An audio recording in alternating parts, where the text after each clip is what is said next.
the other subs are making their way to you guys now. Those mortars.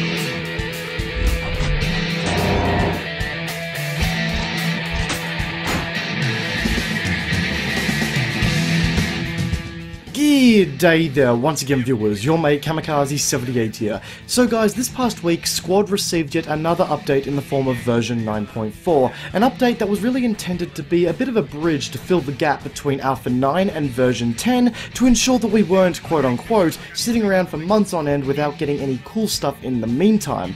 And while all the really cool stuff is still set for release in version 10, 9.4 has certainly brought us some really cool stuff to toy around with in the meantime that is already being put to some really good and questionable use in the game. So, what exactly arrived in this patch, I hear you all asking? Well, let's take a good old gander, shall we? If you have jumped into the game ever since the patch went live, then you have most likely heard a new and rather distinct sound that resembles aerial shrieking, if you will, followed closely by massive explosions and a horrendous amount of screen shake. Well, that would be the work of the brand new Mortars, the first element of indirect fire support that we have seen in the game, with each faction getting its own kind of mortar. Now, mortars and artillery systems in some previous first-person shooters have been known for pushing the boundaries into the overpowered realm of existence, but thankfully the developers have taken some steps to ensure that that is not possible in Squad. Mortars are to be constructed at FOBs and have a 1,230 meter effective range on a level surface, meaning that if a mortar team begins to fall short on their intended targets, then they will need to relocate to an FOB that is closer to said target. This ensures that mortars, while being extremely powerful, do still need to be relatively close to the front lines, meaning that enemies still have a chance to knock them out if they wish to do so. Now currently it costs 300 construction points to build them at an FOB, and there is a 2 mortar limit per FOB to ensure they can't be spammed beyond all recognition. The mortars also come with a 3-round magazine to start off, and reloading the magazine will cost 90 ammo points from the FOB, meaning that a constant supply chain via Logi truck is required to keep them firing for long periods of time. All in all, I am very happy with how the mortars have been implemented. Mind you, I was a bit worried at first with them being spammed and a little bit too powerful, but the cap per FOB, the ammo requirements, and the communication required to make them effective makes them a very interesting addition to Squad's already dynamic gameplay. The resulting bombardment of a well-placed mortar strike can be the thing that turns the tide of battle now in a game of Squad, and it just adds to the intensity of the overall experience.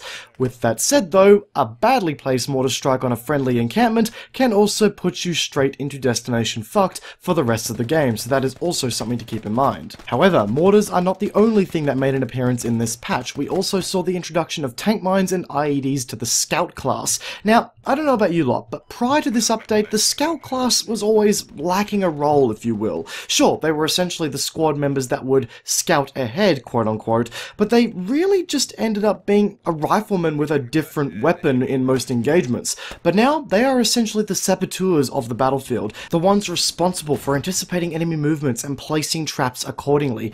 In addition to the new explosives, the Scout also has received 5 decoy rocks that can be used to conceal the placed explosives. Up to 3 mines and an IED can be placed at a time, and whenever you place the next one accordingly, the oldest one on the world will be removed. Now these, much like the mortars, adds a whole new degree of tension to the battlefield, especially in the urban environments on some maps. Squads from more official militaries like the US or the Russian teams will now find themselves scanning hiding places just a little bit more often for these devices, and the terrorist factions now have an added emphasis to their guerrilla warfare style of play.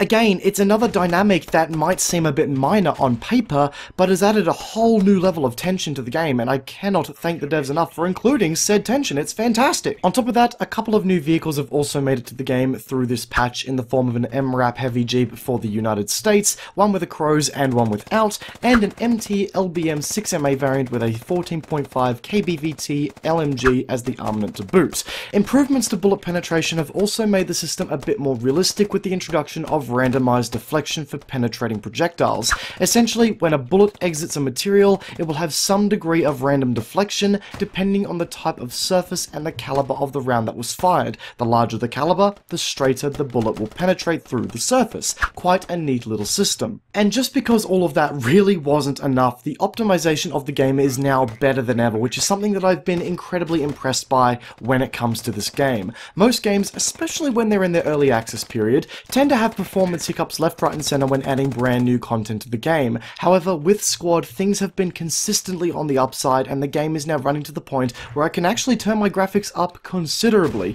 Keep in mind that pre-Alpha 9 I was running this game on potato settings. So yeah, if performance was ever a concern for you and you aren't running a complete toaster of a computer, you might see a considerable improvement to your frame rate if you reinstall the game nowadays. And beyond a couple of other miscellaneous bug fixes and gameplay improvements here and there, that's pretty much everything that was included in this Alpha 9.4 patch. But just as a closing note for this video here today, guys, I just really need to say that Squad has been the beacon of light in the gaming industry, if you will. An example for the early access community in particular to follow. To me, folks, early access games have always been a place to tread very, very lightly, especially considering that early access has and continues to be an avenue for very dodgy game developers to release unfinished games with the quote-unquote intention of improving the game later down the track, but are really just in it for the quick buck. H1Z1, to me, is kind of a perfect example of a game that really lopsided in my humble opinion. A game that was released and advertised as an open-world zombie apocalypse survival game in an early access state, but it only really became a battle royale game, at least that's what it's really known for these days. The direction changed, the focus of the game was unclear, which made it very hard to follow the H1Z1 development cycle properly, and considering that the game has now been split into two separate sub-games, it's just become even harder nowadays. However, with Squad, ever since its launch on Steam, it's had a very clear-cut focus and a goal to strive for, and the developers have ensured that the community is very well aware of this goal. Every update focuses on bringing new features and improvements that satisfies their final goal, and because of that, every update has introduced mechanics that the community are happy to see because they share the same vision for this game. And the focus on optimization, my god, it's such a rare thing to come by these days. Developers that actually plan on optimizing their game as they add new things. I think we all have that one game that comes to mind when we think of a game that degraded in stability as more features got added to the mix. Planet Side 2.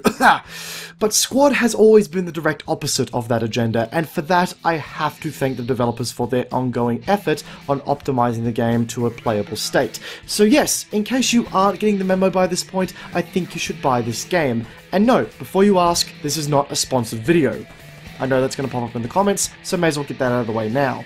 Anyway guys, that is going to conclude today's video discussing the Alpha 9.4 update for Squad, as well as a little bit of a discussion surrounding the early access genre of games, and more specifically why Squad is doing it very, very right. If you guys enjoyed today's video, then a backhanding of that like button would be greatly appreciated, and if you find yourself backhanding that like button, and you're new to the channel, why don't you go around and backhand that subscribe button whilst you are at it. If you guys have played the Squad Alpha 9 update, let me know what you think of it in the comment section down below, and if you are interested in playing Squad, then feel free to check out my Squad 23 Essential Tips and Tricks video there to give you a better idea as to how to jump into Squad and play it properly.